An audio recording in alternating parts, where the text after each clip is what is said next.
The Lagos State Ministry of Women Affairs and Poverty Alleviation has reinforced the importance of mental health care for survivors of gender-based violence, describing it as a critical part of healing, recovery and social reintegration.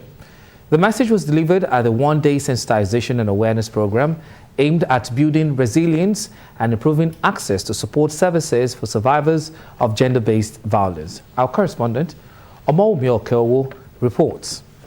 The scars of gender-based violence often go beyond what the eyes can see. While physical wounds may heal, the emotional and psychological trauma can linger for years, affecting survivors' confidence, decision-making, and ability to rebuild their lives. It is against this backdrop that the Lagos State Ministry of Women Affairs and Poverty Alleviation organized a one-day sensitization and awareness program on mental health for survivors of gender-based violence, with the theme building resilience and gaining access to services. For women not to be quiet, women should seek psychosocial counseling, women should speak up, women should not wallow in self-blame, women should seek empowerment, because we also realized this morning that 80% of women in abusive relationships are women who are not empowered, women who cannot take care of themselves and their children.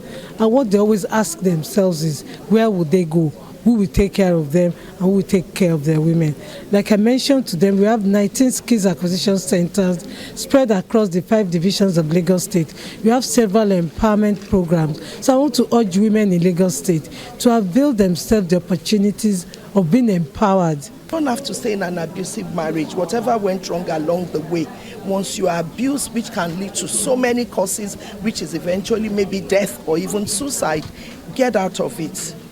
Talk to us. We have counselors. The program also focused on prevention, showcasing the ministry's recently launched sexual exploitation, abuse and harassment policy, particularly in schools and institutions, designed to strengthen reporting mechanisms and enforce zero tolerance for abuse. We are seeing the survivor on how best we can reintegrate them back to the society. So we look at it through the empowerment program. That is, if you are financially capable, financially independent, it goes a lot in your psyche. It makes me to realize that I'm not alone. Then it builds my resilience back, that I should not rely on people, especially the husband in a relationship that is abusive.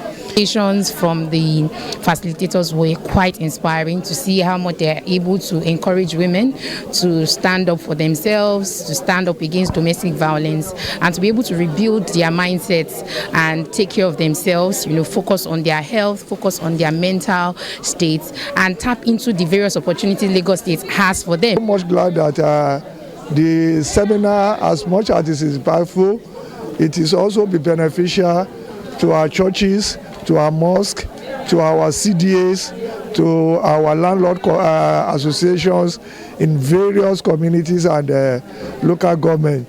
This program underscores a growing recognition that addressing gender-based violence goes beyond physical protection, focusing equally on psychological and emotional healing for survivors. Omoumi, LTV News.